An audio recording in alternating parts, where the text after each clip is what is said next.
can hear the screaming now all over the city. I can just feel it. You know that the Mike Francesa podcast on the Mike Francesa channel on the Bet Rivers Network on YouTube on this Wednesday evening after a chaotic, crazy game that is hard to even describe. I have to admit, this round of the NBA playoffs, if you just take what has happened with Cleveland, what happened in Oklahoma City, what has happened in Boston, where they have blown 2 straight 20-point leads at home. This is some of the most stunning stuff I have ever seen in a playoff round in the NBA. I mean, think about it. Oklahoma City lost a game they never should have lost. Cleveland lost a game they never should have lost. The Celtics again tonight lose a game they never should lose. But they are like the Walking Dead right now. And with what has happened with Cleveland, which is banged up badly, missing 3 key players, and down 2-0, and what has happened in games 1 and 2 in Boston as we turn the page and head back to the Garden on Saturday. Knicks fans don't want to come down from the clouds, but there is a path to the NBA Finals that has not been available for a quarter century. And it is there now, and it is tangible, and it is real because the Celtics have just serious issues with their team right now. Number one, let's start with what we can see physically. Porzingis is a mummy. I know he's had this, or at least they're talking about him having this viral infection. I don't trust anything about Porzingis anyway. I never have. We know how gifted he is, but we also know he goes into these funks. I don't know what's going on with him, but I do know this. He is giving them nothing. And the first time he was on the floor today, he was a complete negative. The second time, he was a minor negative. He's worthless right now. Absolutely worthless. The Celtics have shown you ways to lose games, but let's just concentrate on this game. Watching their offense from the minute Pritchard went out, and Pritchard gave them life in the fourth quarter. He hit 2 threes.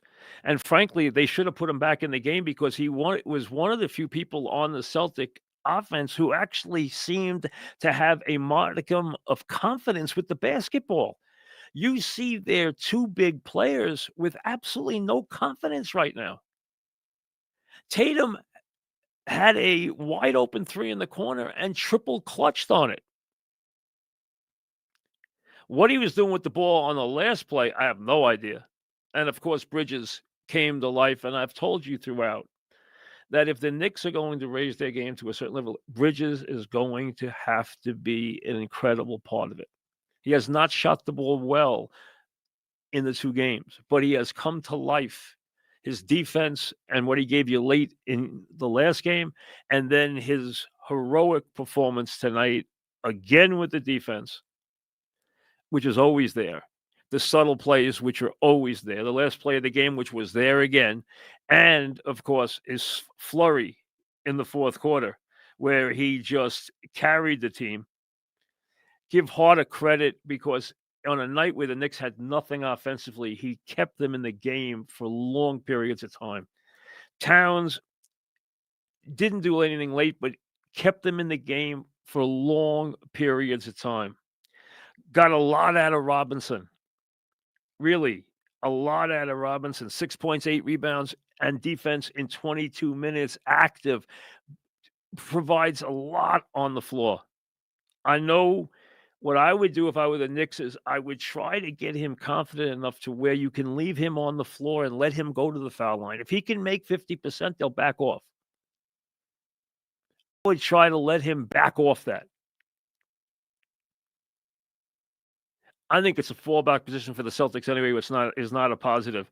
I am shocked the Celtics didn't change their personnel in the fourth quarter. I am shocked because I would have I would have given different guys a chance. They didn't run a play. They stood around and hoisted up bad shots. How many shots in a row did they miss? Or did you have either Brown or Tatum just driving on the entire Knick team? They didn't run one play. They didn't have a semblance of order. They completely melted down. They got outscored 19-2 on their own floor in the middle of the fourth quarter of a playoff game they had to win. This is a defending champion. It's utterly disgraceful. But you don't care about that if you're the Knicks, and you shouldn't. This Knick team tonight didn't even play a great game. They made countless mistakes. They didn't get a big game from OG tonight. They didn't get a big game from Bridges until the fourth quarter tonight. They didn't get a big game from Brunson tonight, who was 6 of 19 from the floor. They didn't get a big game from certain guys tonight, but they got a huge game out of Hart. They got a good offensive game out of Towns. They got a wonderful performance off the bench by Robinson. And they just continued to be tough and gritty and allow the Celtics to just self-destruct. And this Celtic team right now wants to self-destruct. If a team wants to self-destruct, let it.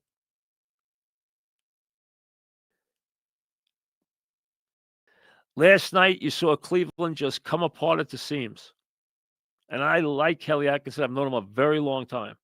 And he's a very good coach. And I understand he's playing without a lot of key players. But the way they lost that game last night was absurd. The way Oklahoma City lost that game. And I told you, I have never been a guy who just says, oh, just keep fouling, just keep fouling. When you're up 3, foul, foul, foul. There's a perfect example of you don't start fouling. Up 3 in an NBA game when there's 13 seconds on the clock and make your own team execute the ball 3 different possessions when you're already up by 3. You don't execute one or you miss free throws, you lose. And what happened? They missed 2 free throws, they lost. You've seen teams invent ways to lose games here in these first couple of days of round 2. But who cares? Now here's the Knicks with a path past the Celtic team, which cannot go to its bread and butter when the Celtics have not been able to go to their bread and butter. And again tonight, they didn't fall. Okay, they didn't fall. They went 10 for 40. The Knicks played them even. They made 9 on 9 fewer attempts. Celtics again, bad shot, bad turnovers, 16 turnovers. The Knicks turned the ball over a lot themselves tonight. Okay, both teams turned the ball over. And the Celtics lived on the offensive rebound, especially in the first half. And obviously the Celtics in the second half, and you and me and everyone else in America thought that this game was over in the third quarter when the Celtics had a 20-point lead. It's a game they have to win. Knicks are not playing well. Brunson's not having a big game. And you figure, hey, all right, we'll see if we're 1-1 at the Garden. And then you watched as they just completely melted down. And the Knicks said, hey, let's get into this a little bit. Bridges makes a jumper. Bridges makes a 3. Bridges makes a jumper. Bridges makes a 3. Next thing you know, wait, it's only 12. Wait, it's only 8. And they overcame that offensive foul when OG dunked. That was a good call. He was outside the line. It was a charge. It was a bad decision by OG. Okay, fine. And you said, all right, they're going to escape. They looked lost. And they look lost. And sometimes you wonder about what's going on inside a team. And right now, I'd say while the Knicks have gained cohesiveness, and have started to come together because they know who they are right now. I think the Celtics are lost. I don't wanna hear about Tatum's hand. If Tatum's out there and he's hoisting up 9,000,000 shots, I don't wanna hear that he's got a bad hand. I don't care. Don't talk to me about his bad hand. I don't hear about his bad hand when he's got 35 points. I don't wanna hear about his bad hand when he can't make a shot. 5 for 19. He has completely lost his way. He has lost confidence. He got to the foul line twice. 2 shots. White was a thorn in the side for the Knicks. They never set a play up for him in the second half or in the fourth quarter.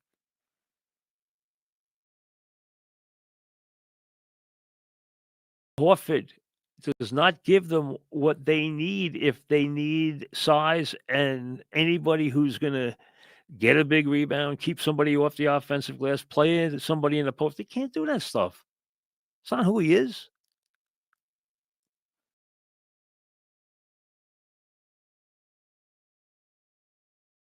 So right now, the Knicks have absolutely stunned the Celtics, but they have won nothing yet.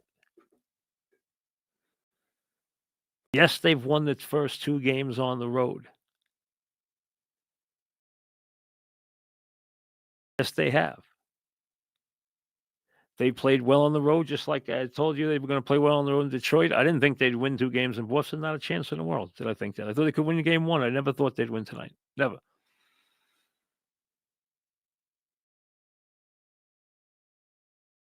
The Yankees were getting no hit. I actually was switching back and forth a little bit because I thought the Celtic game was over. I never thought they'd come back tonight. I never thought the Celtics would let them back in tonight.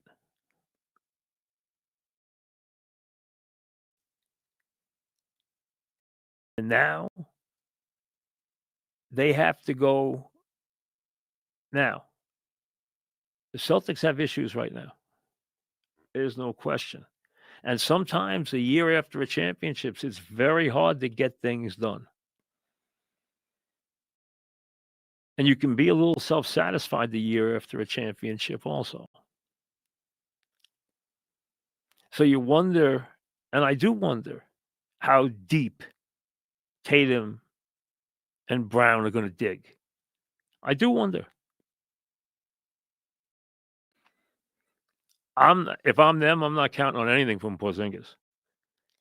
So that's already a big, big negative for them in this series because Porzingis, when he's Porzingis, makes them a completely different level ball club. But he's like a mummy now. In the first half, he wasn't even able to take rebounds away from guys a half a foot shorter. I mean, he has been virtually worthless.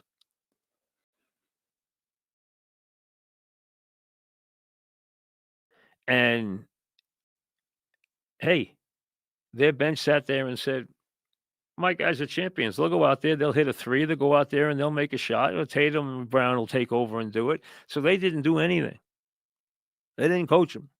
They just let him go out there and play it.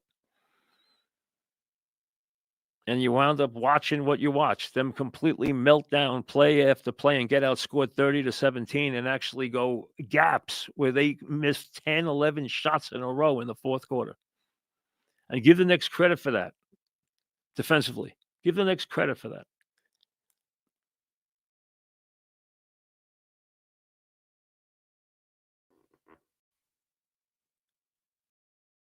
Does now this series have a very different feel? Absolutely. Now, if you're a Knicks fan, you're thinking you're winning this series.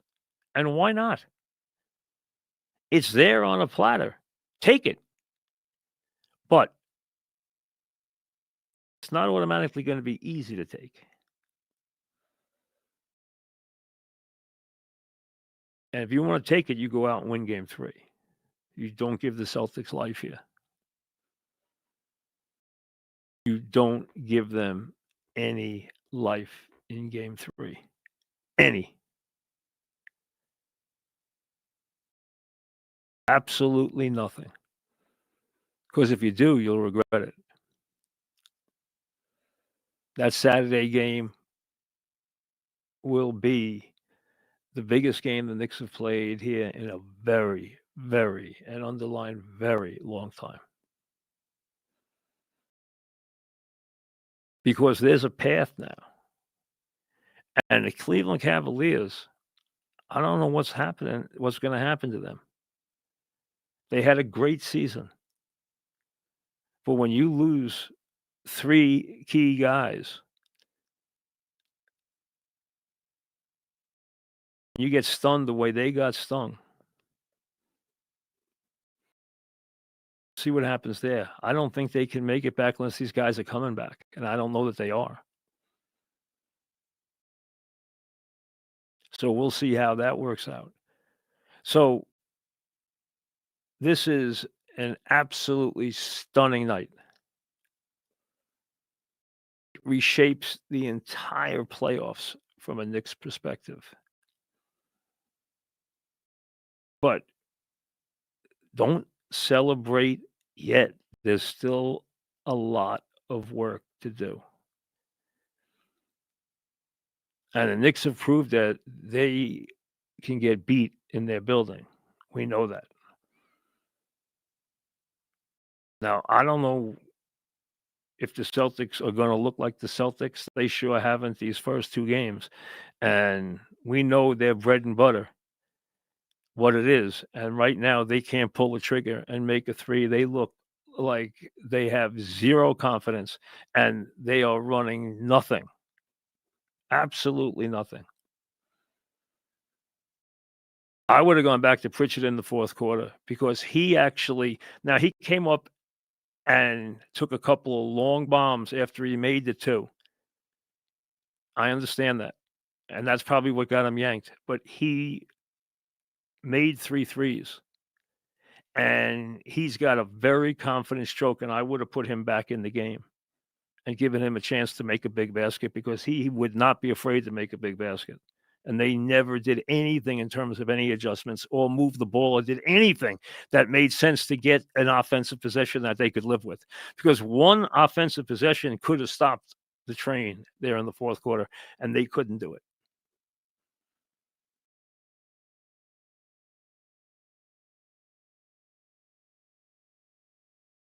Brilliant 4th quarter from Bridges. Absolutely brilliant.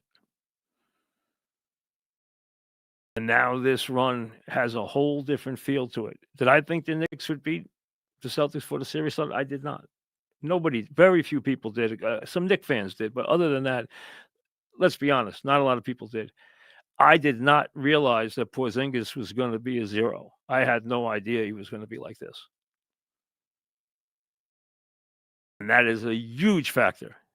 But also that they were going to bricklay every 3 they took the entire, 2 games.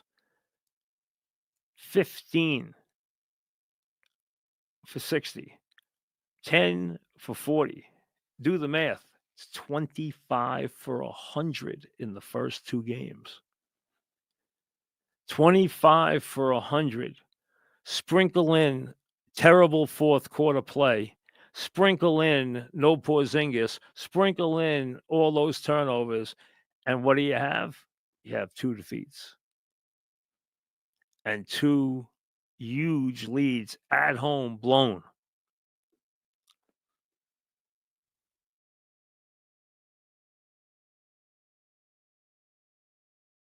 Saturday, Monday, going to be a lot of fun.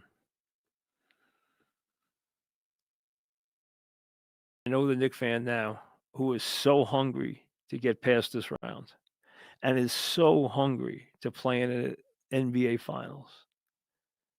Number one, there's still another round to play no matter what happens in this round. Number two, this round's not over. It's not over after 2 games. It could be over after 3 games. But the 3rd game's got to be won first.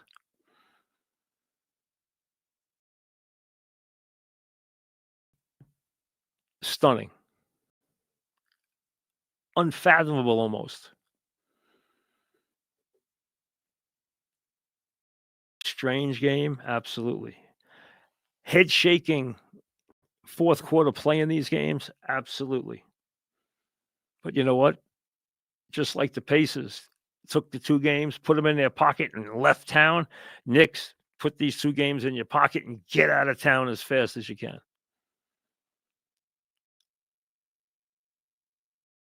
I know Saturday at 3:30 can't come soon enough. Now, a couple other things. Number 1, is it that big a deal? No, but Soto did have 2 home runs today. Okay? If the one that Scott took back over the fence the other day with 2 men on had been a home run, you wouldn't be opening your mouth anymore long before he gets to Yankee Stadium about his offense. Okay? That would have been home run number 8. He's already got 7. Don't be surprised if he has 9 or 10 before he ever hits Yankee Stadium. Now he's got 7 home runs. You know he still walks a ton. He leads the team in runs scored. Before you know it, the numbers will be there. Has he hit in the clutch? Absolutely not. That'll come. You know it will. This guy just needed to settle down. He's starting to settle down. It was a little bit of a rough transition for him. It still might be. That first game at Yankee Stadium, we'll see. I think he'll respond. If they get on him really good, I think he'll respond. I think he's that kind of guy. But all of a sudden, other than the RBI numbers, the numbers don't look so bad.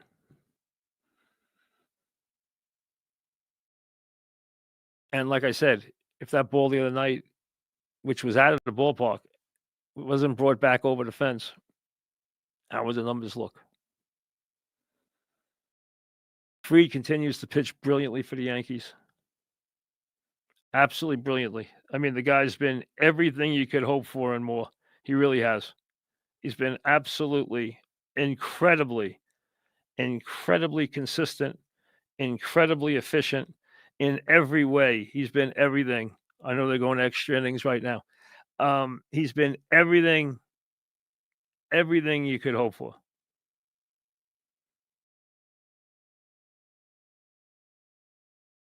And you know how much I like seeing this from Grisham. Do I think this is going to continue? That I think, listen, I've been yelling for Grisham to be in center field and play, and I yelled all last year about putting him in center field and letting him bat leadoff. Okay. He never got a chance. He didn't have much of a year. He didn't bat. He hit some home runs. He had one huge home run, but the bottom line is he never got any at bats. Did I expect him to have a year like he's had right now, where he has almost as many home runs as Judge? No. I didn't know if he'd hit 10 home runs this year. He's already got 10 home runs now because I didn't know how many at bats he was going to get. He has been sensational. But Fried has been unbelievable. He really has. He has been unbelievable. Now,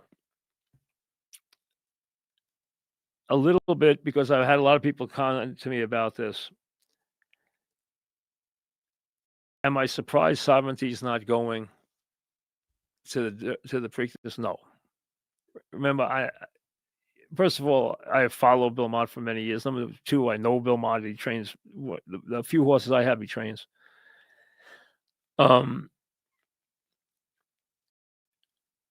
The modern trainer, and this is not new. If you go back, now Bill Mott did not cut his career on the Triple Crown, not the way Wayne Lucas did, not the way Bob Baffert did. If he had a horse, fine, but he was not looking to point every horse he owned. See, in the old days, Nick Zito only cared about winning the Triple Crown races. That was it. And there were other guys like that. Baffert was not that kind of trainer. You can go back to the days of Mackenzie Miller, who was one of the great Class C trainers and one of the great trainers in horse racing history, and had one of the great stables of horses year after year because he trained for a man named Paul Mellon, who was one of the richest men in the world. And Mac Miller did not believe at all in running year-olds in the spring a mile and a quarter, and to put them into grueling races. He thought it was inhumane. He was not a fan of the Triple Crown. Bill Mott has a less obsessive look at the Triple Crown than some trainers do, who are Hall of Famers, and he's a legitimate Hall of Famer.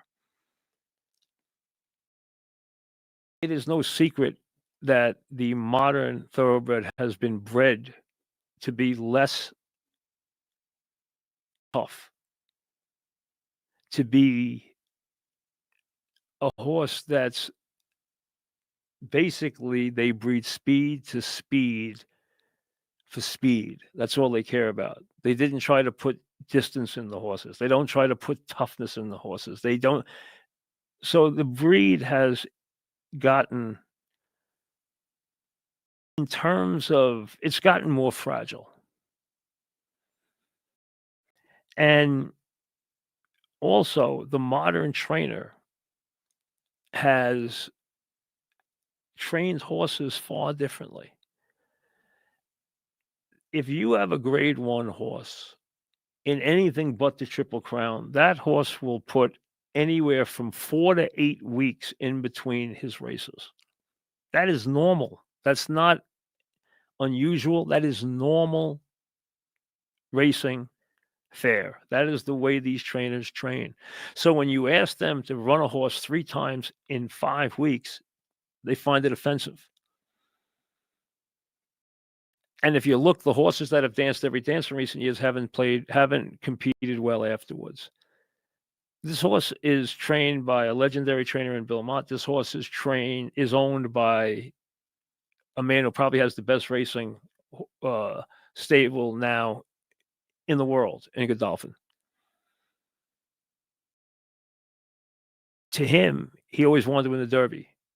He also wants to win the Breeders' Cup. He also wants to win a race in Dubai. He wants to win races around the world because he is an Arab sheik.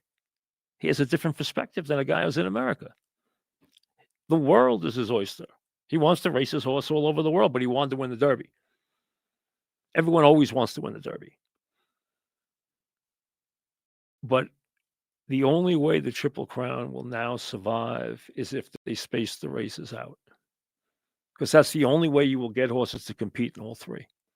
Everyone will always compete in the Derby. So the Derby is never going to get hurt. What's going to get hurt is the Preakness and the Belmont, because no one's going to compete in them, especially the Preakness, because it's in between. So where is Mott going? He's going from the Derby to the Belmont. So is so many of the horses who race in the Derby going to the Belmont. Or they'll catch you later in the Haskell, in the Travers, getting ready to try to build up a run to the fall and then into the Breeders' Cup Classic, which is the next destination after the Travers. So Mott figures, I'm not going to beat this very talented horse up and question and jeopardize his career to try and win a Triple Crown. The Derby doesn't have to worry. It will always be the standard. It will always be the race. It will always be the first Saturday in May. But for the other 2 races to survive, the powers that be are going to have to move the races. There's going to have to be a month between each race, or there will be no Triple Crown within the next.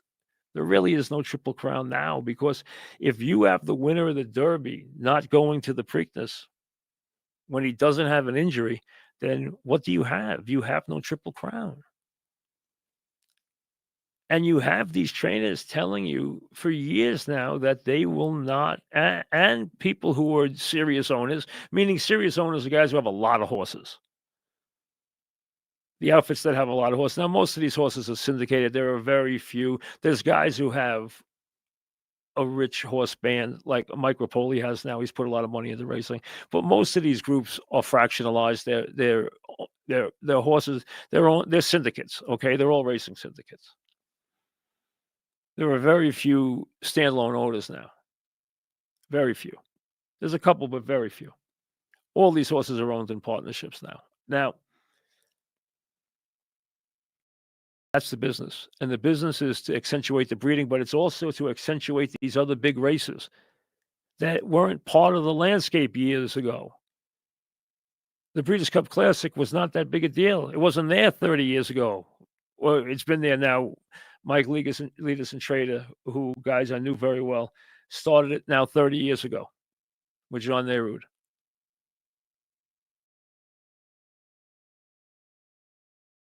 We now have huge, immense races in other parts of the world, especially in Dubai. Differing perspectives now. The Triple Crown will still matter if they modernize it, and two things have to be done. One is easy, and that is run the Belmont at 1.25 miles, which will not be hard, especially with the changes to Belmont and the fact that it will probably now the Belmont Stakes be run in Saratoga in the future, the way the calendar is going to shape out.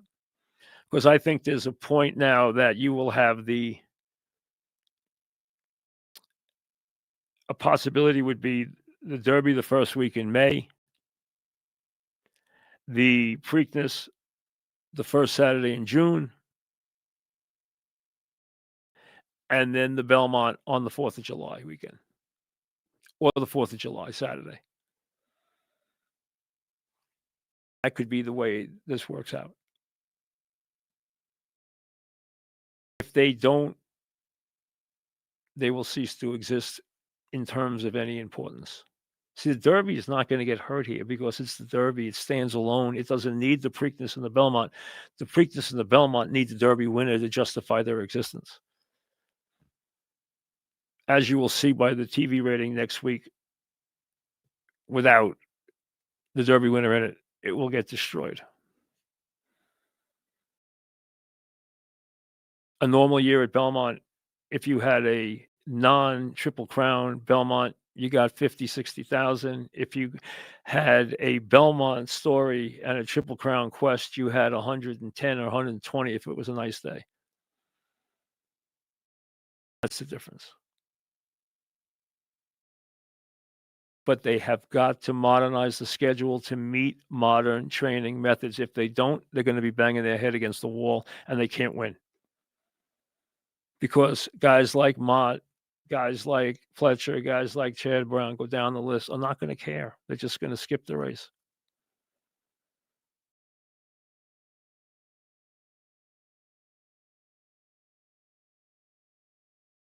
Is it, from a sportsman standpoint, does it stink? Yes. If you like big events, you like the idea of a horse going for the Triple Crown. You want to see that race next week. You want to see him try to win a Triple Crown. Yeah, that's what history's about. And I understand they don't want to give up history, but you know what? Other sports have modernized. You have to compare in football the early schedule, which has no relationship to the modern NFL schedule. The amount of teams from baseball has gone through how many changes? First, the records that were accomplished with only, players that were allowed to play. And then in the open era after Jackie Robinson, obviously a different game. And then with the changes that have been made, not only in travel and the size of the leagues, but everything else, including the rules, which have been changed. Sports modernize. The NBA with the 3-point goal, the NBA without the 3-point goal. Sports modernize. Racing has to do the same thing. Or the Preakness and the Belmont will cease to have any importance. And you'll have the horses that skip the Preakness will completely outnumber the horses that go to the Preakness after winning the Derby.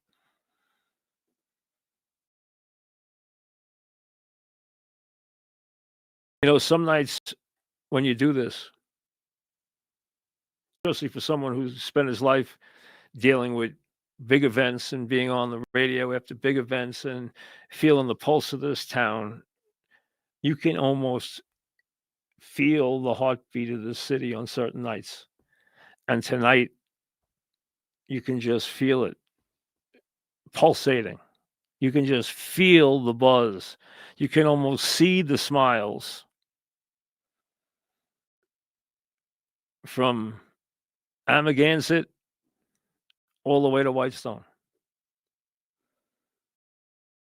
From one end of town all the way to the tip of the other.